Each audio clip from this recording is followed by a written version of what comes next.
주진우 라이브. 이번에는 국방안보 현안들 신범철 국방부 차관에게 또 물어보겠습니다. 차관님 안녕하세요. 예, 안녕하세요. 네. 그 낙탄이 골프장에만 떨어진 게 아니라면서요. 유류 저장고에 떨어졌다는데 이거 무슨 소리입니까?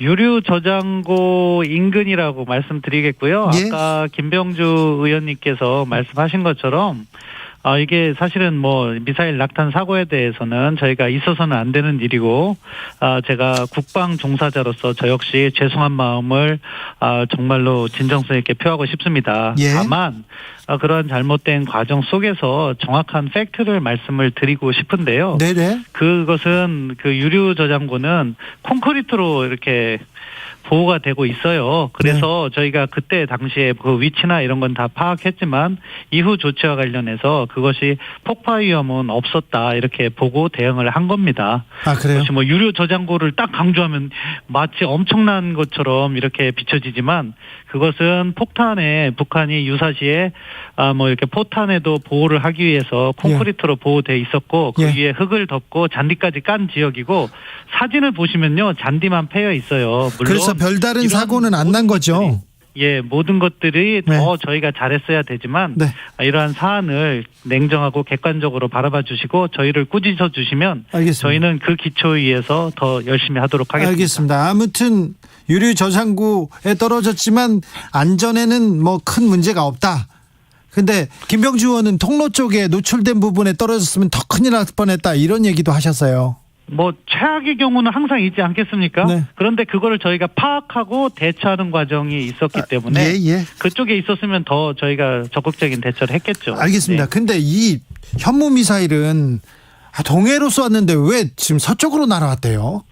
예, 저희가 그것에 대해서 면밀히 조사를 중에 있습니다. 이게 약 2019년이나 20년경 배치된 것으로 알고 있고 그 과정에서 성능 테스트를 제대로 했는지 한 번 더 점검하고 있고 이번에 발사 과정에서 우리가 작전 운용상 실수가 있었는지도 면밀히 조사를 하고 있어요. 앞서 김병주 의원님께서 말씀하신 것처럼 ADD라든가 거의 국방과학연구소 그리고 방사청 그리고 여러 전문가들이 면밀하게 분석하고 있는데요.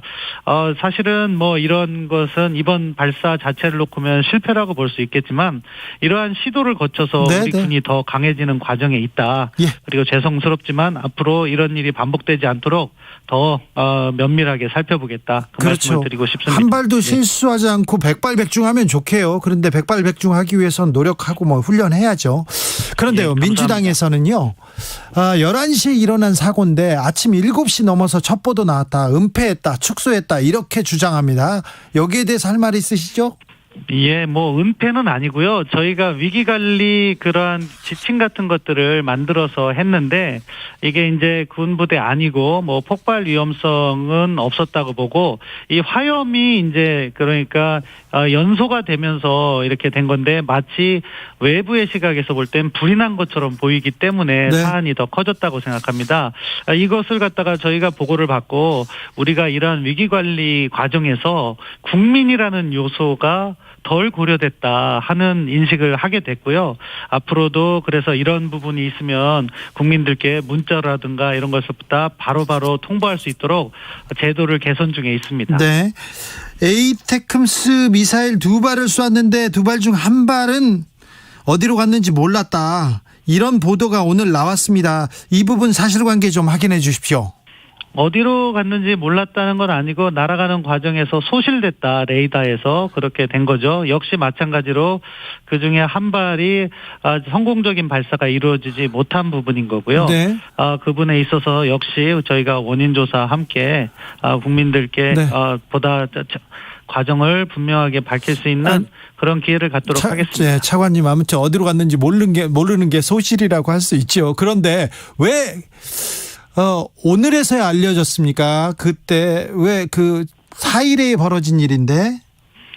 저희가 모든 사안을 그때그때 뭐 다 말씀드릴 수도 있겠지만 이 사안 같은 경우에는 뭐 그 당시에 핵심적인 문제는 현무미사일 낙탄 사고였기 때문에 네. 그쪽을 말씀드린 거고요. 예. 이것은 어느 정도 날아가서 그 과정에서 발생한 일이기 때문에 표적에 명중하지 않았다는 문제지 뭐 이것이 뭐 국민들을 위험에 빠뜨리거나 그렇게 한 일은 아니어서 그렇게 판단한 것 같습니다. 북한이 미사일을 계속 쏘고 있고 우리도 대응을 하는데요. 현무 추락, 에이테크스 실종 조금 국민들은 좀 불안해하고 있습니다. 우리가 조금 국민들 불안해하고 있는데 걱정 안 해도 되는 거죠? 네, 저희가 이 과정 자체를 이렇게 설명드릴게요. 우리 군은 계속해서 발전하는 과정에 있습니다. 그 과정에서 저희가 실수도 하고 실패도 겪고 하지만 지금 방향성 자체가 과거에 훈련도 덜했고 이러한 발사 실험도 덜했지만 이제 그런 것을 다시 복원하는 과정에서 생긴 안타까운 실수고 실패라고 생각합니다. 그런 부분은 저희가 인정을 하면서 왜 이러한 문제가 발생했는지를 다시 한번 점검하고 예. 앞으로 그러한 과정이 반복되지 않는다면 이것은 우리에게 보탬이 되는 교훈이 될 수 있다. 그리고 그 과정에서 국민들께 심려를 끼친 부분은 정말로 죄송하다는 말씀을 다시 한번 드리고 네. 싶습니다. 아유, 차관님은 죄송하다는 얘기 이제 그만하셔도 되겠습니다. 네, 차관님, 네, 힘을 내주시고요. 감사합니다. 우리가 군사 강국이죠, 세계적으로도.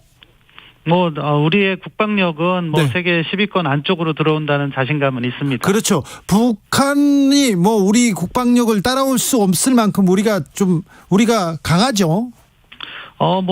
재래식 군사력과 관련해서는 북한과 이제는 비교할 수 없다 이렇게 네. 말씀드리겠지만 핵이라는 변수가 있기 때문에 저희가 북한의 위협을 무시할 수는 없다 이렇게 말씀드릴게요. 우리가 강하고 자주국방 충분히 할 수 있는 그런 힘을 갖고 능력을 가지고 있는데 한미일 훈련, 일본까지 훈련을 같이 하는 게 이게 꼭 필요합니까?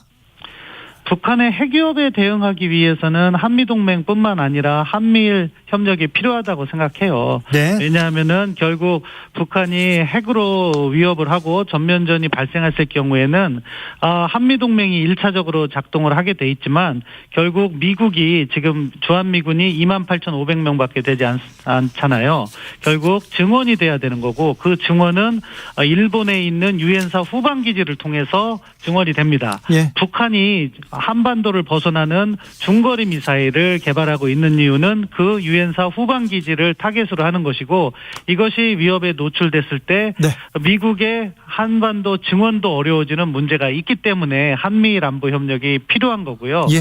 그러한 차원에서 훈련을 하고 있다. 알겠습니다. 한미동맹으로서 충분할 수 있지만 이것이 작동하기 위해서는 일본과의 안보 협력이 필요한 부분이 있다. 물론 올바른 역사인식은 그 기반에 있어야 된다고 저도 생각합니다. 네. 그렇지만 필요한 협력은 해나가야지 우리가 안보를 튼튼히 할 수 있다. 네. 이 점을 강조하고 싶습니다. 알겠습니다.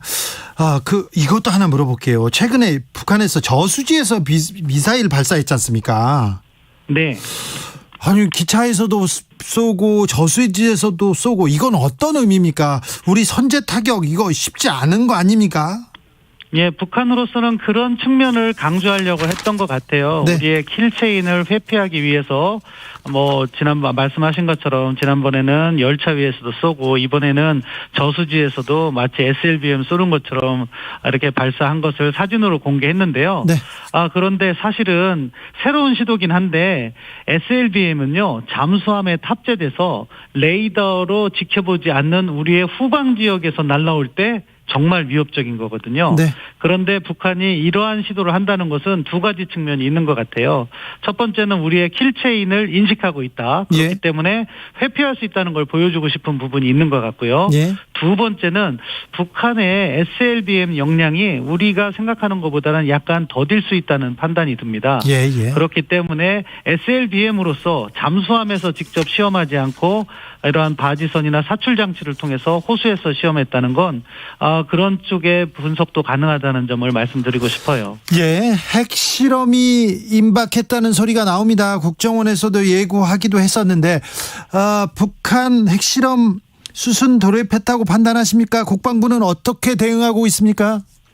북한의 핵실험은 언제든지 가능하다는 것이 저희가 일관되게 말씀드려왔던 바이고요.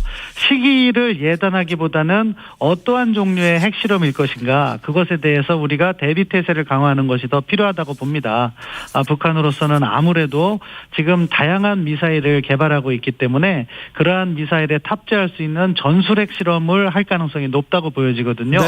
그런데 이러한 전술핵은 기술 수준이 도달해야 되는데 네. 지금 우리가 북한의 전술핵 기술 수준은 정확하게 판단하지 못하고 있어요. 네. 그래서 의외로 생각보다 시간이 길어질 가능성도 있다. 그렇지만 그 시기가 중요한 것이 아니라 북한이 어떠한 형태의 핵실험을 하느냐. 네. 한 번 할 수도 있고 여러 차례를 갖다가 동시에 진행할 수도 있다고 보거든요.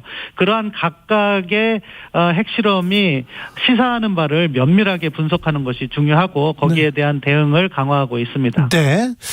차관님 너무 명석하셔가지고 제가 물어볼 게 또 더 막 생기고 있습니다. 감사합니다.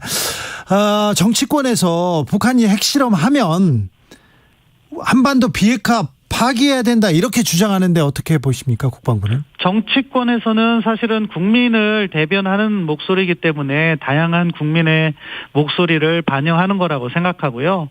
우리 국방부의 입장은 전술핵 재배치는 아니고 우리가 확장 억제를 강화하자. 그리고 미국의 확장 억제를 실질적으로 보장받을 수 있는 다양한 노력을 강구한다. 이것이 저희 국방부의 공식적인 입장입니다. 자, 전술핵 배치는 아니고 핵 배치는 아닌데 미국과의 그 실질적 핵 공유 이런 부분에 대해서 고민하고 있다는 건가요?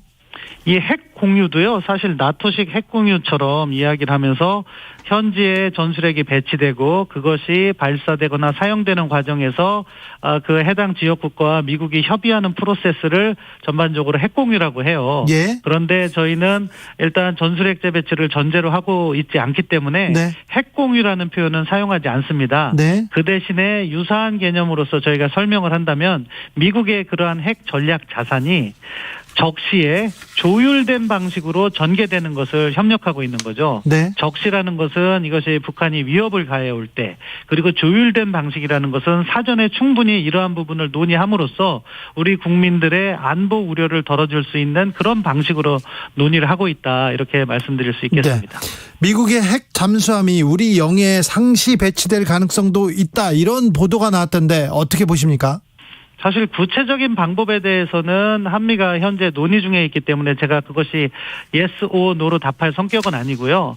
어떠한 상시 배치보다는 필요한 시기에 전략 자산이 전개되는 것이 네. 보다 효율적인 개념이 아닐까 싶습니다. 필요할 때 효율적으로 쓸 수 있도록 그런 논의를 하고 있다, 이렇게 들으면 되겠습니까?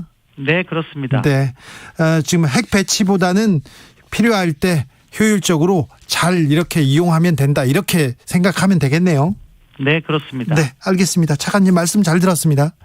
저 네, 차관님, 감사합니다. 네. 국민들이 국방에 대해서 핵에 대해서 아니면 지금 미사일에 대해서 조금 오해하거나 잘 모르고 있는 거 있습니까? 그거 하나만 더 알려주십시오. 아닙니다. 제가 이렇게 외교안보 분야에 한 20여 년 종사했는데 네. 가장 현명하신 분들은 국민이라고 생각합니다. 네. 그렇기 때문에 저희는 그러한 부분에 있어서 보다 많은 설명을 통해서 이해를 구하고 네. 그런 바탕으로 해서 우리 국방을 더욱 강하게 만들도록 노력하겠습니다. 알겠습니다. 미사일 낙탄 사고 같은 것은 저희가 네. 반복하지 않기 위해서 네. 불철주야 노력을 다할 것을 다시 한번 말씀드립니다. 차관님, 국민들은 현명한데 정치인들은 별로 현명한 것 같지 않아요, 제가 생각하기에. 제가 정치인들에 대해서는 코멘트할 위치에 있지 않아서요. 네, 알겠습니다. 고생 많으신데 더 고생해 주십시오. 감사합니다. 예, 감사합니다. 국방부 신범철 차관이었습니다. 교통정보 듣고 오겠습니다. 김민희 씨. 오후 교통량에 조금 이른 퇴근 정체